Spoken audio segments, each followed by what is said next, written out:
Hi, I'm Julia and I'm a violin teacher at Julia's Violin Academy, helping adults to learn how to play the violin.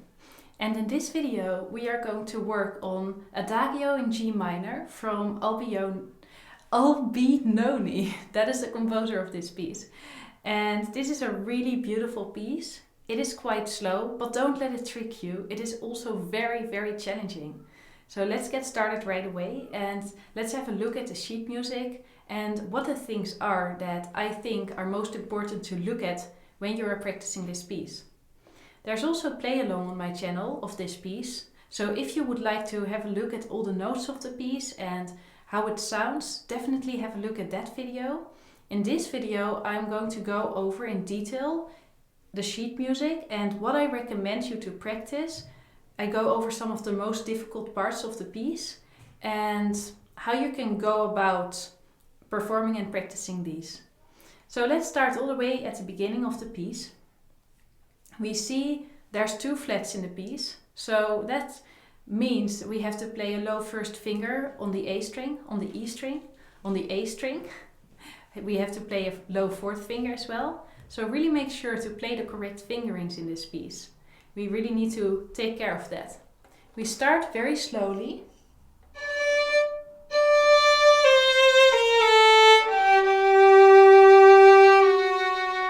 This is how the piece starts. And what is difficult about this piece, especially in the beginning, is to really divide your bow properly. If you would directly start out and play, you run out of bow and you didn't play the last notes yet. So make sure to bow slowly.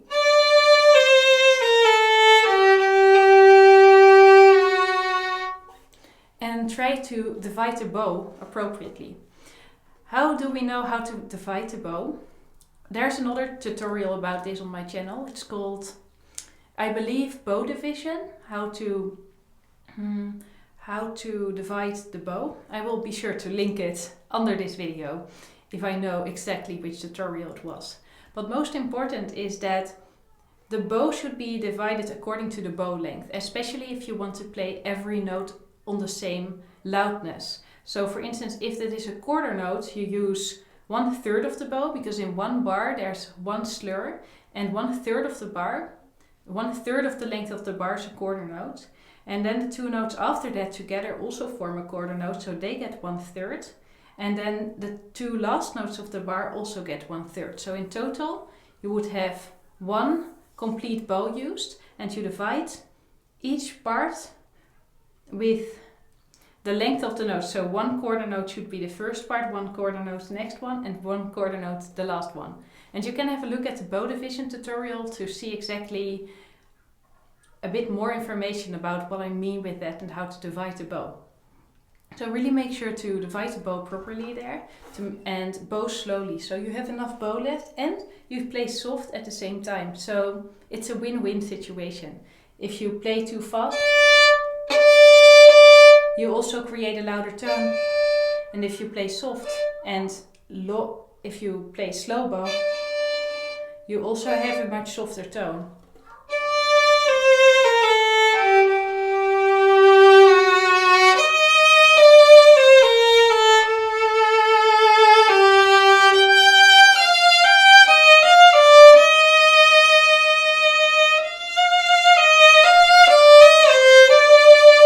So really make sure to divide the bow properly. If we start in the beginning, we start soft. And I hear it a bit like this. Da, da, da, da, da, da, da, da, da, da, da, da, da, da, da, da. You really want to play also the musical part. You see piano. So maybe you think, oh, I have to play everything soft. But there is, you do make changes within the piano. You still play musically. So it is like very soft. Da, da, da, da, da, and then a bit louder. Da, da, da, da, da, da, da. And then loudest. Da, da, da, da, da, da, da. And really make sure to play a line. You don't want to play this like da, da, da, da, da, da, da. It's not it, right? It's like do do do do do do So how do you put that into the violin? You have to play you have to never stop the bow. Play very much legato. And there's a legato tutorial on my channel as well.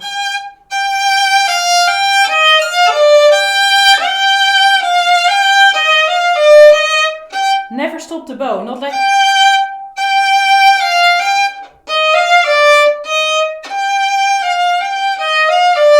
Keep bowing all the time. Also make sure to use the correct position change. So here we go to third position. Low 4, low 1. Place your second finger in third position. And go on like this. In general, in this whole piece, have a look at the phrasing. So if you see piano, if you see mezzo forte, yes, you have to play piano or mezzo forte there, but still also use your own feelings and your own interpretation of the piece to make it louder and softer. If you are practicing this piece, it means you are on a level where you can really start to explore musically how you want to play a piece, how you would like to perform something. And what I want you to do is to really take this into account. For each note, try to feel like, how does this note feel? Is it a little bit louder than the last note, a little bit softer? And you can get a lot of inspiration if you listen to versions of the piece, how other musicians interpret it. Okay, let's have a look at the second line.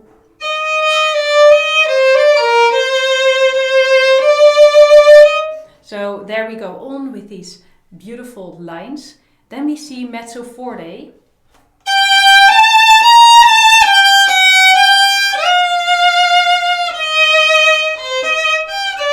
So you see those lines above the notes, and that means you really have to play the notes very broadly. So you don't play them like...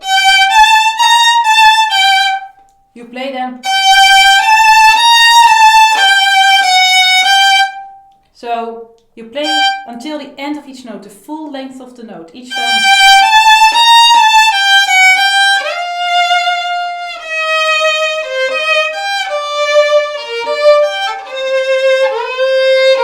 So really make sure to play full length there. There we go to third position, second position, and then we go to first position, and then we go fourth finger in third position again, first position, third. So the first time you play the second finger, and with that second note, second C, you move to third position for this beautiful effect.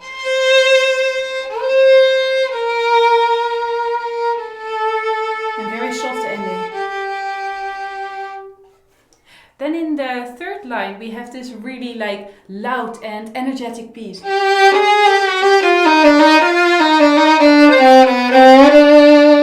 And there try to emphasize the first note of each 4 notes. So instead of playing, you play.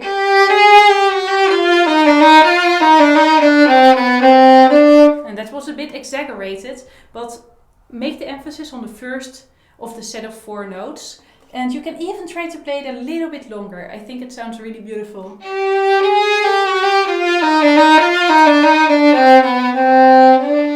And very soft ending. And then again very soft.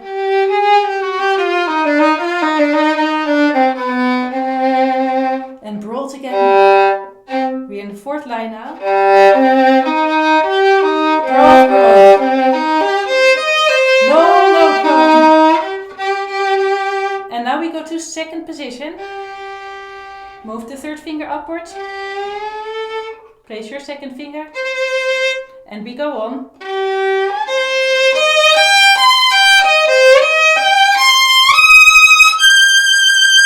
So really make sure to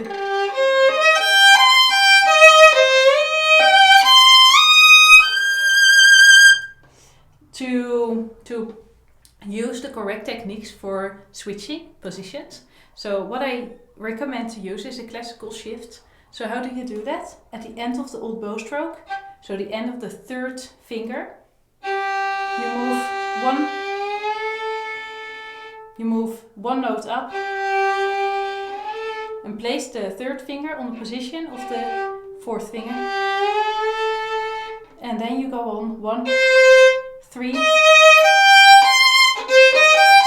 And then you are in third position. This is all classical shifting. We are practicing a lot of this at Julia's Violin Academy, and there you can find a lot of videos that go in detail about how to use this technique and how you can exactly make shifts like this from first to second position that are really so much more secure than if you would just be randomly placing your finger. So that is really a lot to go into in this video. So I recommend to have a look at these videos to really understand how you can go about shifting. And in this case we are using a classical shift with anchor notes. This is what I recommend for this part. So let's go on. Move to fourth position. 2, 2.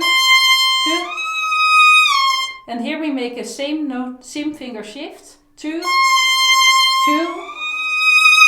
And then 4. Or if you prefer, you can also use 3 if you can play more beautiful vibrato on that note. And then again, we go to the next line, 34th bar.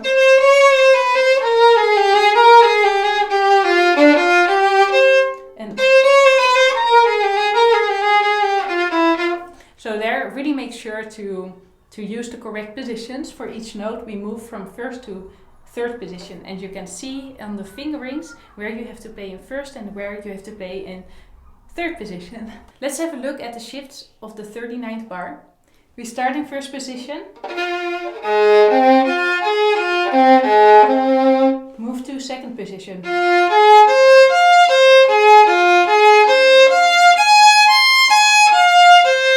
move to fifth position, play a low third finger, move to seventh position, and play a fourth finger. Seventh position you play on the second finger. 4.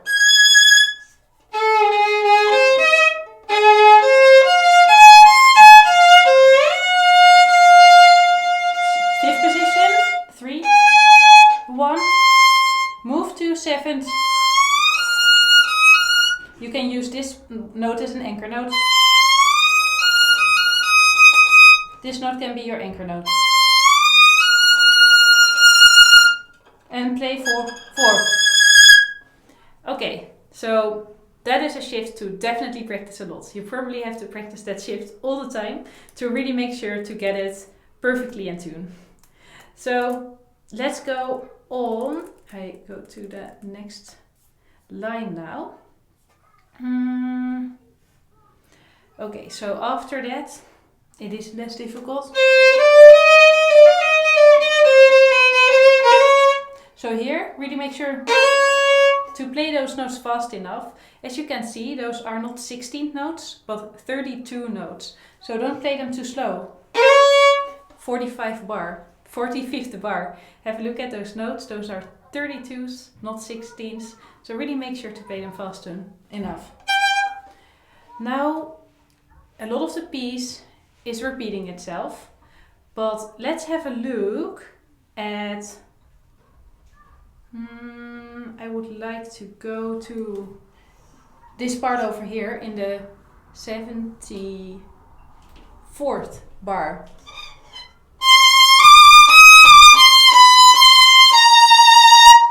Here we start in fourth position. And I would maybe start with an uppo. Yeah, start with an uppo. And then we move to third position. Fourth, third,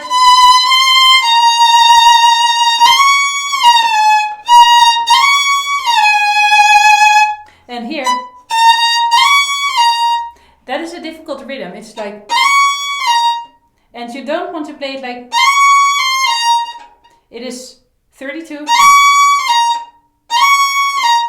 So really make sure to play the 32s there and not make these notes too long. play it like this.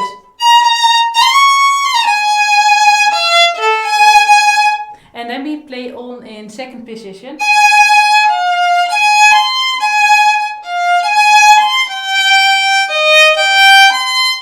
We go back to first position.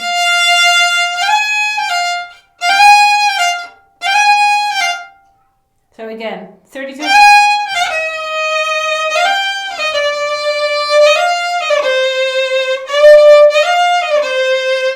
Have a look at the piece to really understand this rhythm. And this is quite a difficult part. So maybe you even want to take that in fifth position if you would like to.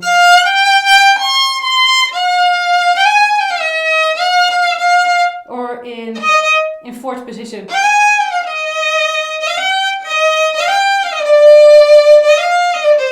But here you can also take it in first position and then move to third.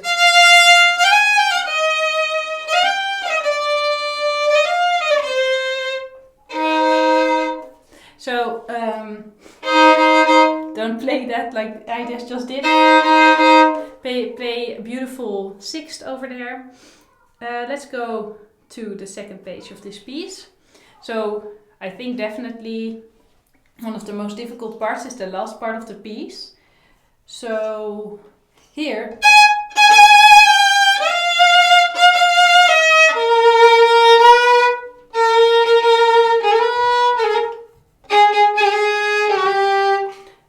here 101st bar.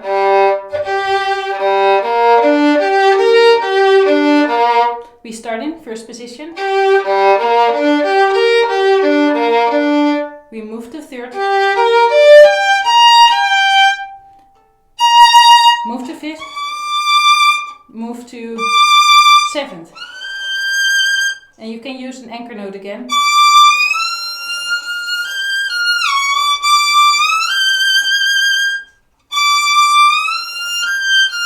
So you can play 2, anchor note, 3,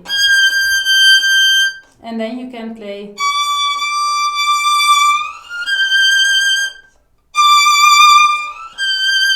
the anchor note at the end of the old bow stroke.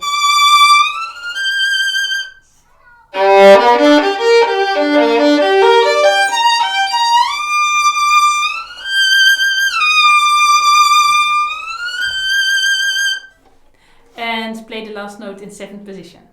So this is definitely a long piece and I could talk about it forever, honestly. I could talk about it for so much longer, but I think these are a few of the key elements to practice and to have a look at. The position changes, playing it musically, playing it like it is played.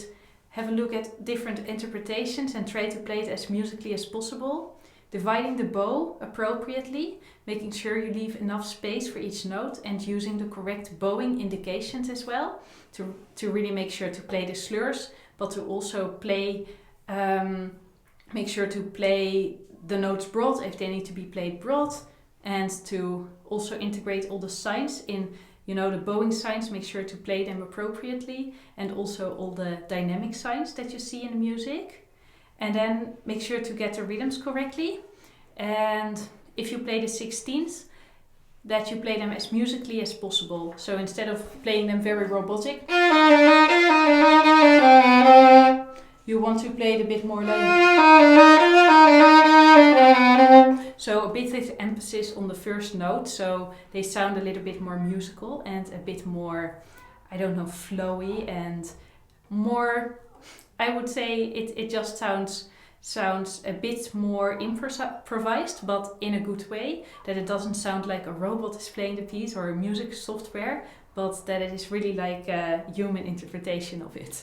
So that are a few things I recommend to practice. And of course, be sure to use your anchor notes. Be sure to use correct shifts for all the shifts that you see in the piece. There are quite a lot. So this is a great practice of shifts, especially in the first 7 positions. So I hope you will enjoy practicing this piece. This is definitely not a piece for beginners. So if you just started out, be sure to watch this video to maybe see what is possible for you, but don't feel worried if you can't do this yet. There's a lot of people who can't do this yet, even if they play for 3 years. So it is totally normal if you are still struggling with this. And I hope this video gave you a few ideas of, if you want to play a piece like this, how you could go about practicing it. So I hope you enjoyed this video. I wish you a wonderful day, and make sure to subscribe to this channel for other videos. There's also many beginner videos on this channel, so you can also subscribe if you are a beginner, and there will also be more improver videos and intermediate videos on this channel. So be sure to subscribe if you are an intermediate player as well, and let me know what kind of intermediate tutorials you would like to see on this channel. Have a wonderful day. Goodbye. Enjoy practicing. Stop! Don't go to the next video. Make sure to get your violin now and go practice. I know you wanted to click on another video, right?